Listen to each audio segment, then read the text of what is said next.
আমার ছোট বোন, ও আমাকে বললো যে তুমি 16 কোটি মানুষকে ভাত খাওয়াও, তুমি কি আর কয়েক লক্ষ লোককে খাওয়া দিতে পারবো? এই ভিডিও দেখার পর আমার কিন্তু কান্না আইতেছে, কারণ এতগুলো মানুষকে উনি খাওয়াইতে। হাসুয়াপার এই কথার সাথে যদি আপনারা একমত থাকেন তাহলে অবশ্যই কমেন্টে জানাবেন, দ্বিমত থাকলেও কমেন্টে বলবেন। হাসুয়াপার এই কথা শোনার পরে নেতা কি বলবে এইটাই বলে গেছে।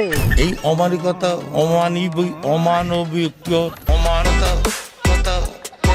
এইদিকে ফাইজলামও দেখে আরেক নেতা কিন্তু রেগে গেলেন, দেখেন রেগে কি করে। পাগল হয়ে গেল নাকি? কি বলছিস? তুমি ঠিক দাও কেন? শালার ভোট দেন না, আবার ঠিক দাও।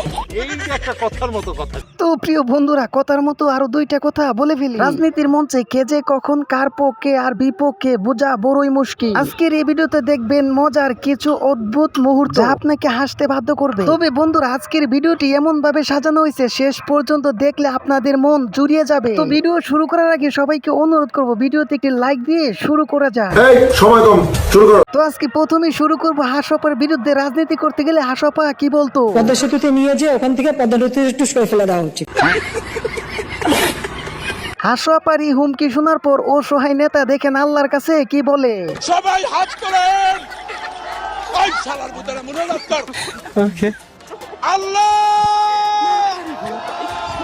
তোমার কাছে বিচার দিলাম। আপনি তো সেলসেলে বেচতে দেন। কথা মিথ্যা বলেন নাই, তবে বেহেশতে যাওয়া সম্ভব না, কারণ বেহেশতে যাইতে গেলে তেল মারতে হবে, মানে রাজনীতি করতে গেলে বেশি বেশি তেল মারতে হবে এই ভাইয়ের মতো। সকাল থেকে দেখেছি অজোর ধারায় বৃষ্টি হচ্ছিল না ভাই?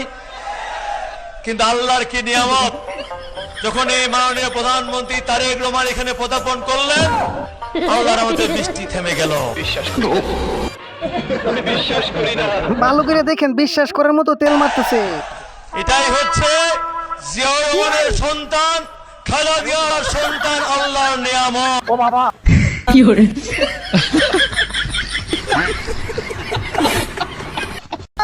বাংলা জয় বঙ্গবন্ধু, জয় বঙ্গবন্ধু, জয় শেখ হাসিনা। না না না, কি ব্যাপার, কিছু মনে পড়ছে, কিছু বুঝতে পারছেন তেল কিভাবে মারতে হয়? কিন্তু ওই ব্যক্তি কিন্তু ওনাদের চাইতো তেল বেশি মাইরা দিছে। এই তেল মারার কারণে দেখেন নেতার কি অবস্থা হয়ে যায়। বৃষ্টির পরিমাণ বোধহয় দেশে অনেক কমে গিয়েছে। একটু আগে বেশ ঝমঝম করে বৃষ্টি হয়েছে। কি করে? ছোটবেলায় আমি ক্যান্টনমেন্টে ছিলাম, আপনিও আমার ধারে কাছে ছিলেন মাননীয় স্পিকার। আমার মনে আছে তখন যখন বৃষ্টি হতো, আমরা যখন স্কুলে পড়তাম একসাথে 5-7 দিন ধরে বৃষ্টি হতো। আমি অনেকদিন পরে দেশে এসেছি, বাট এসে আমার খুব নজরে পড়েছে বৃষ্টির পরিমাণ বোধহয় দেশে অনেক কমে গিয়েছে। মাননীয় স্পিকার, কিছুক্ষণ আগে 20-25 মিনিটের মতন বৃষ্টি হয়েছে, বাট এরকম বর্ষাকালে আগে যখন বৃষ্টি হতো একসাথে 3-4 দিন 5-7 দিন বৃষ্টি হতো।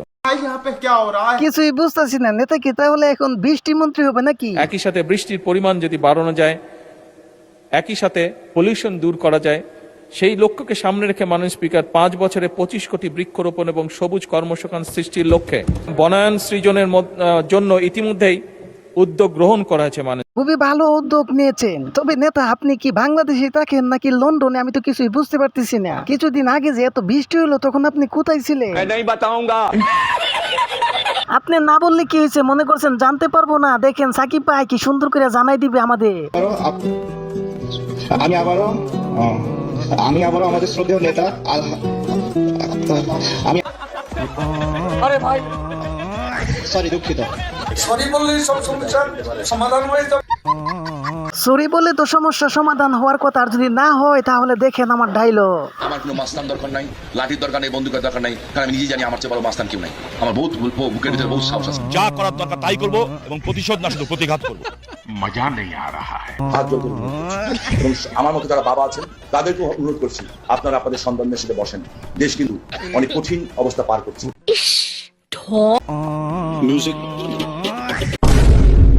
এই দেখে পোলাপান কি বলতেছে, হাসাপার ঘুম না পাইলে কার কাছে গান শুনতে চাইতো দেখে। গান শোনাও না, আমার ঘুম আসছে না।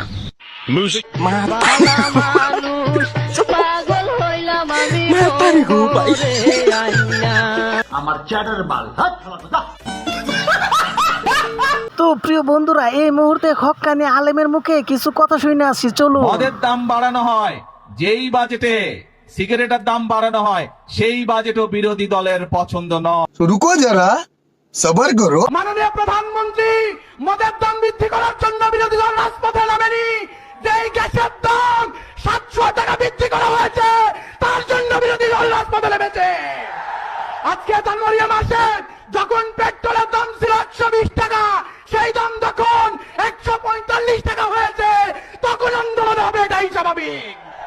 আপনি বলছেন মদের দাম বৃদ্ধি পেয়েছে, আপনার বাজেটে তো মধুর দামও বৃদ্ধি করা হয়েছে, এটা কেন বলেন না? কত আশা নিয়ে আইছিলাম একজন আলেমের বয়ান শুনবো, কিন্তু আপনারা তো বাম হাত ঢুকাই দিলেন। সেই বাজেট বলে বিরোধী দল মানে না। তারা দাবি তুলেছে কেন মদের উপরে আমরা ট্যাক্স বাড়ালাম, তারা দাবি তুলেছে কেন আমরা সিগারেটের উপরে ট্যাক্স বাড়ালাম, এই তাদের দুঃখ। স্যার আমি স্যার উত্তরটা জানি, বলবো স্যার? প্রধানমন্ত্রী মদের উপর, বিড়ি সিগারেটের উপর অতিরিক্ত কর আরোপ করার নাকি বিরোধী দল অসন্তুষ্ট হয়েছে। নাউজুবিল্লাহ। আপনি মদ নিষিদ্ধ করেন, আপনি জুয়া নিষিদ্ধ করেন, মাদকের সমূলে আগ্রহ উৎপাদন করেন, বিরোধী দল আমরা আপনাকে সব ধরনের সহযোগিতা প্রদান করব। আমরা পরিষ্কার ভাষায় বলি, প্রধানমন্ত্রী আপনার মুখে এই ধরনের পাতলামি মোনাকা মার্কা বক্তব্য মানায় না। গাঁজা খাওয়া বাদ দিয়ে খেজুর আর দুধ খাওয়াবো। আমার মাথার চুল থেকে পায়ের নখ পর্যন্ত রাজনীতি। আমি রাজনীতির বাইরে কথা বলবো কেমনে?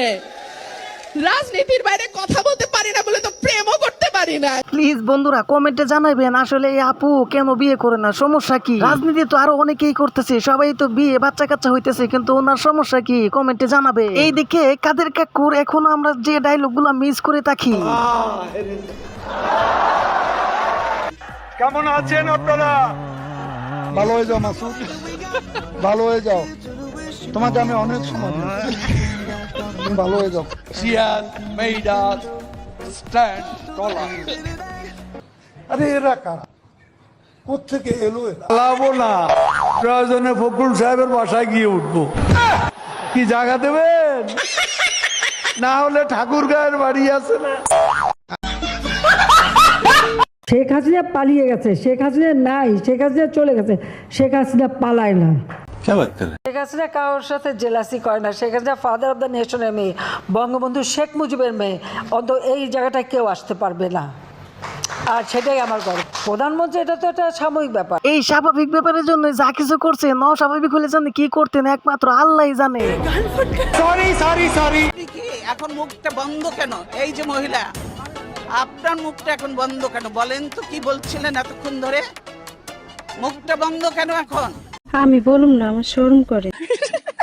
তবে বন্ধুরা আজকের জন্য এই পর্যন্তই, দেখা হবে আবার অন্য কোনো ভিডিওতে। Bye bye, tata, Gaya.